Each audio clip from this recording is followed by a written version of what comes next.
Dan. Poor Dan, we're always staring at Dan. Always staring at Dan.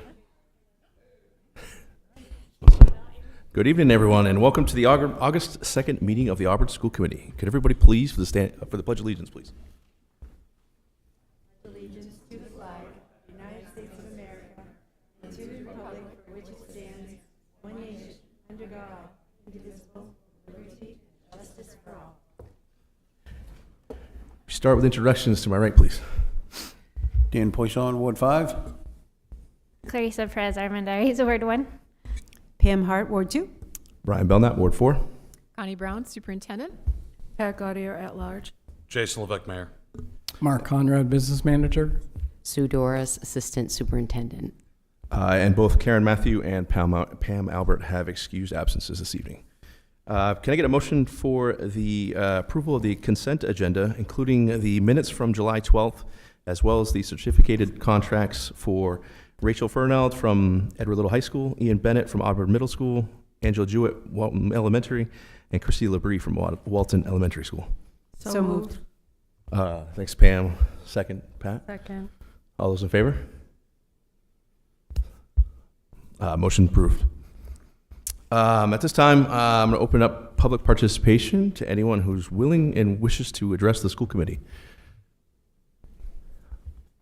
I don't see anybody. Seeing none, I'm going to close public participation at this time. Next item on the agenda is a presentation. Dr. Brown? Thank you very much. I'd like to introduce Laura Shaw, who is the Director of Special Education, and she is going to share with you information about a recent special ed audit that we had. And the audit was the General Supervision System Monitoring Process and the summary of findings for the Auburn School Department. Thanks, Laura. Come on up. Hello, everyone. I apologize. The slideshow was not in the right format. I had a different format than what's on this computer, so it was only a couple of slides anyway. But so you won't have my dazzling visuals. But it was a short presentation. So essentially, the Maine DOE is required under federal law to monitor special ed programs and services for students with disabilities.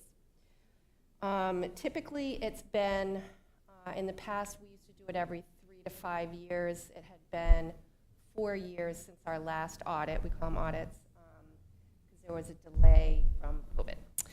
So on January 19th, 2023, the Office of Special Services reviewed the school department's data and other sources of information to determine compliance with Maine's targets for certain federal indicators in accordance with federal and state regulations. So if any of you know anything about special ed, it's one of the most regulated industries like ever.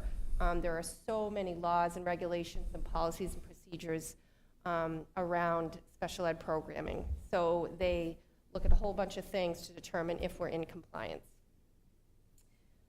Based on the information reviewed, the department recently provided a summary of findings and a corrective action plan in order for the Auburn School Department to address any indicators or areas that were identified as non-compliant, with corrections to be made no later than April 30th, 2024. So essentially a team of staff from the DOE, Office of Special Services, came on January 19th. I think there were 4 or 5 of them. And in advance, they had let us know what types of files they wanted to review, and they interviewed staff as well. So all of the special ed coordinators brought all of the files for them to review.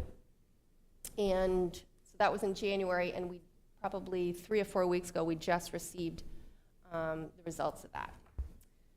So, results. There were, let's see, I want to just get the right number. We probably had 50 indicators that they looked at. We had 29 indicators that were 100% compliant. We had 12 indicators that were between 90 and 99% compliant. We had 7 indicators that were between 80 and 89% compliant. We had 4 indicators that were between 70 and 79% compliant, and then we had 12 that were 69% or below. So it sounds like that's a lot, and especially for 69% or below, but 9 out of the 12 that were below 69% had to deal with one area, and that was around abbreviated days for students with disabilities. So that would either be tutorial services or students who are on half days. It's not that you can't do that legally, but it's highly discouraged. And if you do that, there are many, many policies and procedures that have to be followed. They still have to have access to testing, to curriculum, to accommodations, to their general ed peers. And so these were areas that just weren't documented enough, so they were marked as not compliant. We actually don't have a whole bunch of kids that are on abbreviated day. I want to say last year maybe we had half a dozen. I don't know how much you were aware of Lewiston's issue around this, but they had so many that the Department of Justice actually is very heavily involved and has been for several years, where they have to meet with them monthly and show that they're compliant and not having kids being sent out on tutoring, or, oh, you know, you're misbehaving, so you're here for 2 hours a day or something. So we really try to avoid that. Sometimes it's a safety issue, but we do know that's one area that we really need to make sure that we're documenting, that we're meeting regularly, and that we're always documenting that we're trying to increase their days and what the plans are around that. And then there were some other just single, like our learning disability form, that, you know, some of them were not compliant. It's a really super technical form with percentiles, and you have to show a pattern of strengths and weaknesses, and there's a whole bunch of questions to answer. So I think staff needs some PD around that, learning how to fill out that form. And then just some other areas of the IEP. So what does that mean? So what are the implications? So we have to take all of those files that had issues that were non-compliant and fix them. And then we have to, sometimes for those that were a higher percentage of non-compliance, we have to actually show them other files that we are generalizing, you know, that we know how to do this beyond just the one that we need to fix. But we have until April to do that. We are identified as Tier 3. There are 4 tiers. You can be Tier 1, which is no one in the state. Very, very, very high, almost 100% compliant, which is almost unheard of.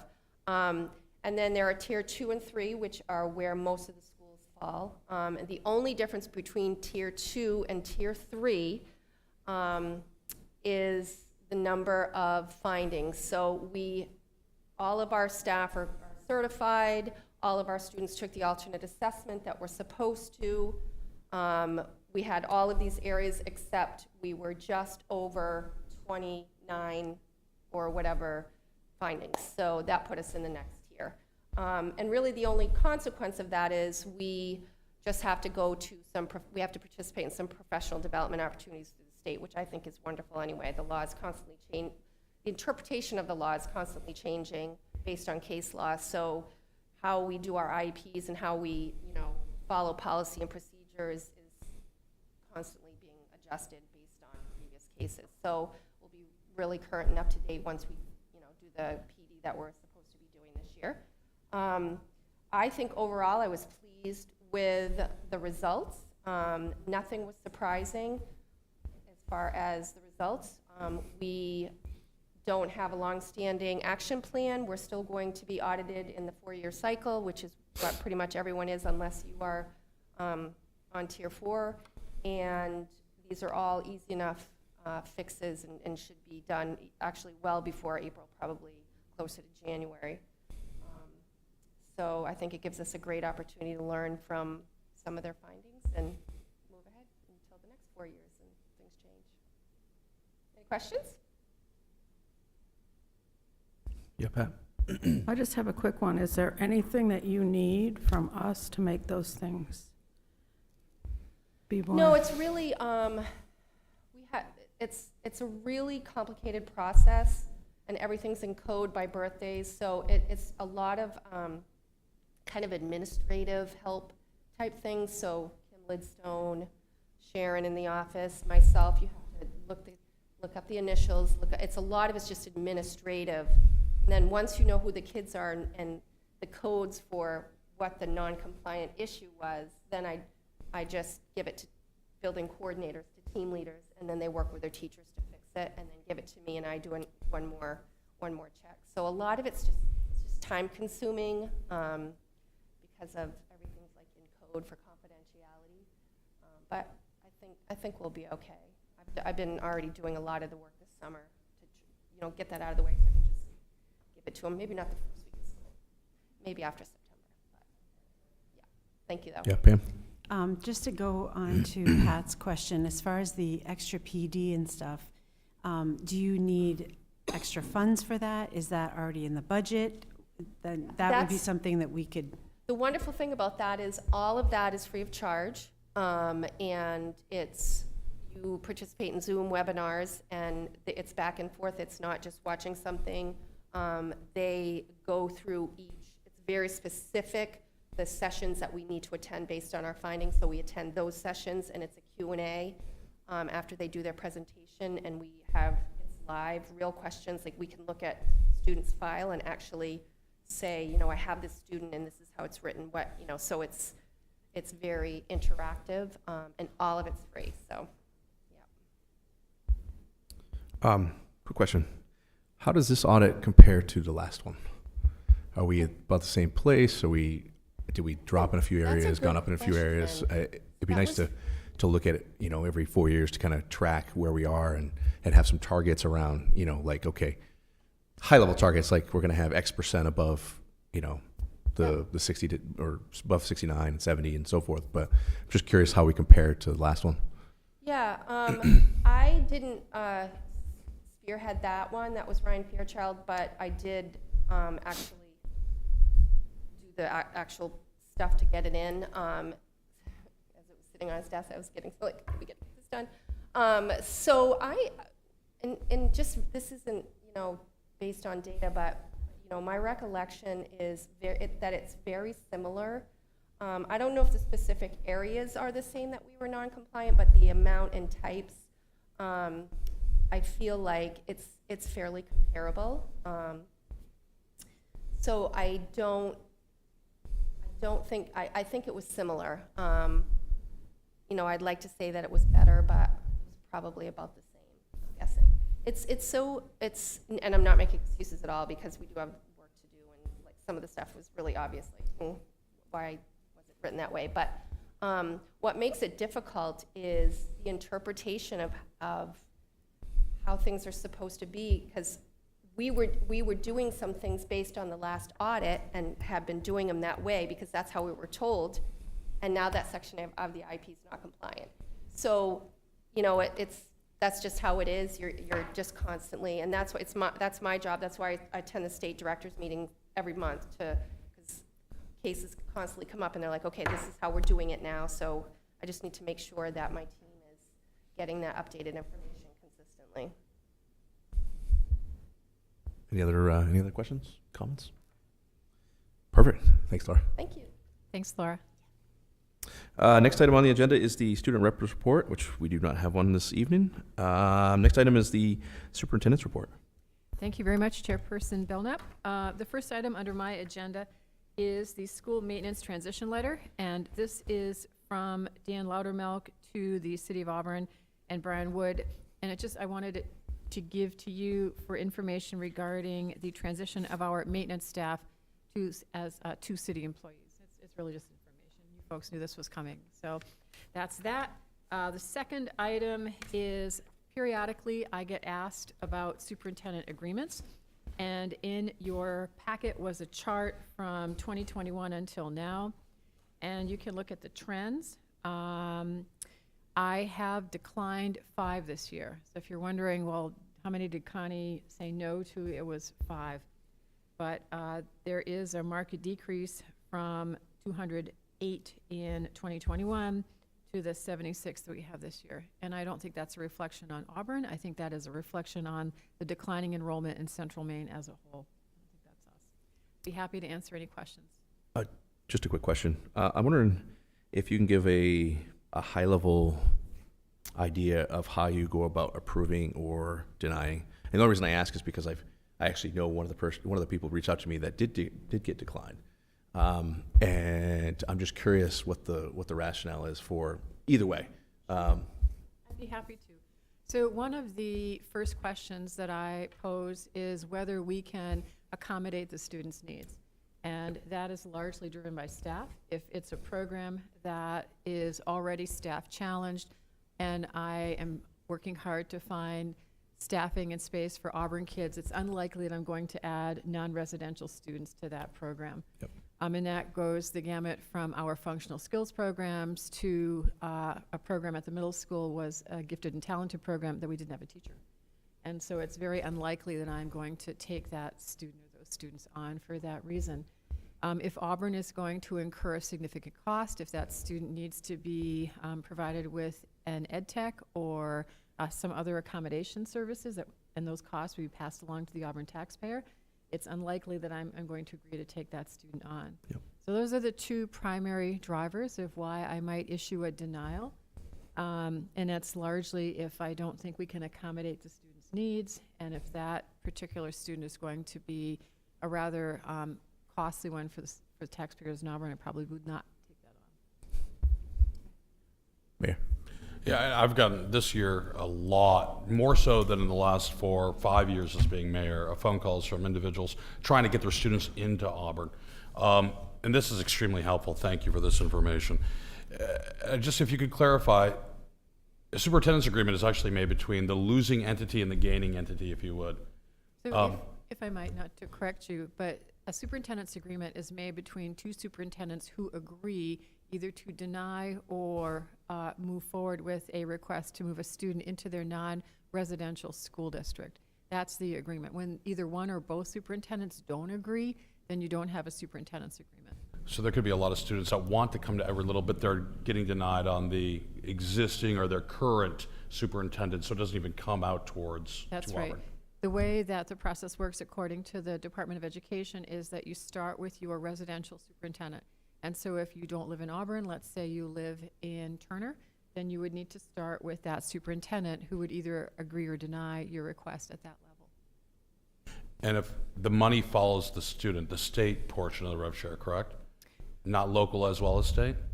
So whatever resources would have gone with that student, so it depends on what type of a receiver that community is.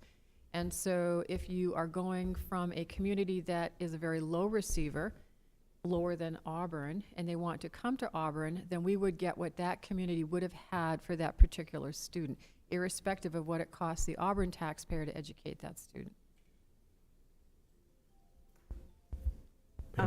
I just have a question.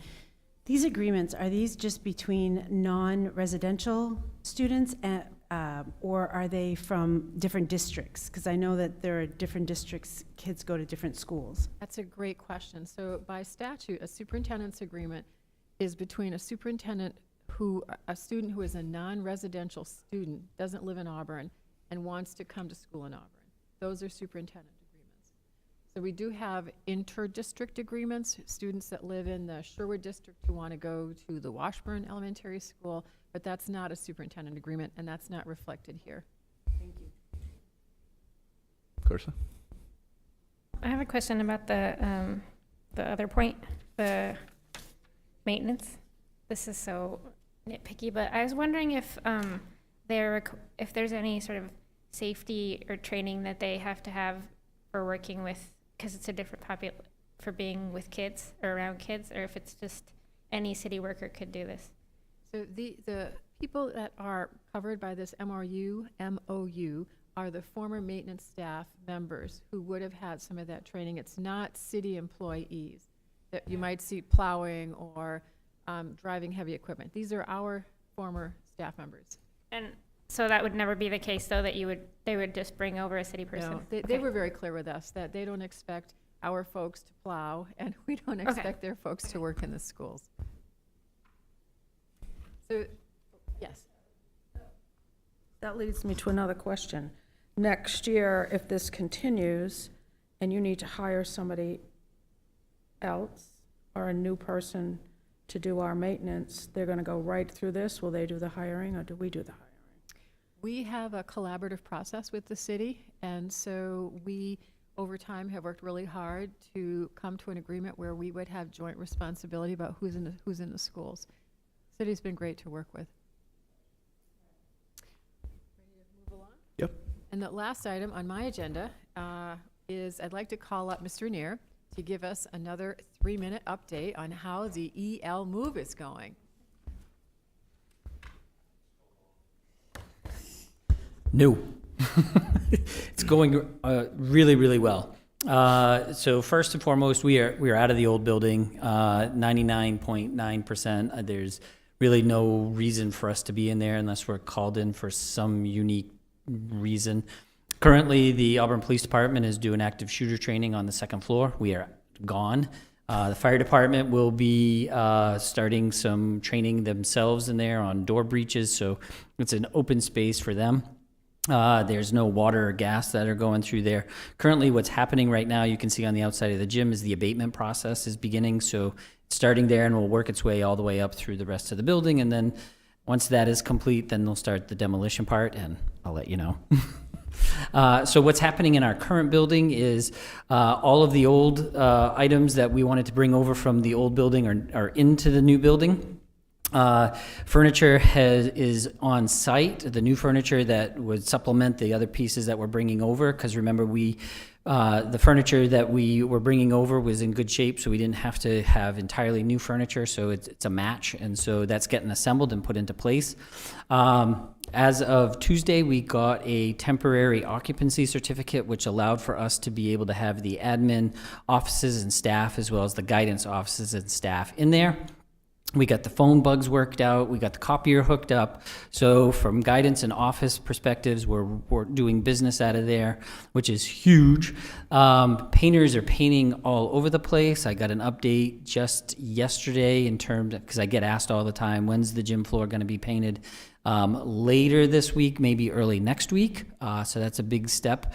And by sometime like around the 10th or 11th, is where we're waiting for another inspection to come through, so that way we can start building a schedule of allowing for the staff to come in and unpack and arrange the furniture that it's in their places. So that's coming. We had some big elevator inspections that happened yesterday and today. We're waiting for some final results of that. And those are big milestones in the process of trying to get the next tier of that occupancy to be able to bring staff in. But there are furniture people all over the place, putting together the furniture and putting it in the right places. I think we have everything located exactly where it should be, and right now we're working on some of those specialty areas. Library, kitchen, and so music will be the next one to be able to get staff, because they have those specialty unique areas that really take a little bit more time, and we can keep them under the umbrella of setup and not really under violating the temporary occupancy to be able to have them in there. So that we are flying along, painting, cleaning, flooring. Thank you. Any questions? When is the demo scheduled for? Is it before a student? Is it going to be while students are already around? I honestly don't have a solid date, because it really gets dependent on the completion of the abatement, and that's not an easy thing to pinpoint in terms of a date. They've talked about that process happening possibly sometime in September, but I can't give you a definitive date. Like I said, it's really dependent on how that process for abatement goes. Does that sound about right, Mr. Conrad? Yeah, I think you may see some evidence of partial demolition through the abatement process, because there's so much to remove. So, but it's safe to be around there? I just met with the contractor in terms of the fencing that goes around, and we have that in place and make sure that it matches up with our emergency egress and which way, we have the egress plans built. We were just verifying that they weren't going to go to the front, they were going to go to the back. That fencing will go up to keep the two spaces separated. In terms of the abatement, They have very, very strict guidelines about how that process works.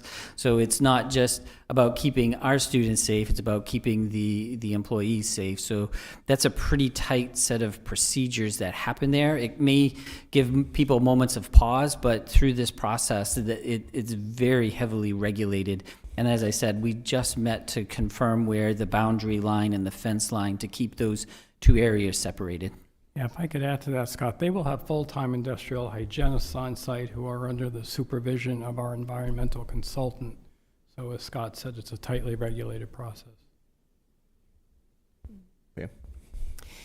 As far as the football field, I saw that that's getting all fixed. Are we going to have our sound system set up and all that? Are they going to be able to play football there? So we're going to be able to play football. In terms of the sound system, because of the process of being able to get that equipment there, it becomes a labor and installation delay. We're ready to go with it. It's paid for.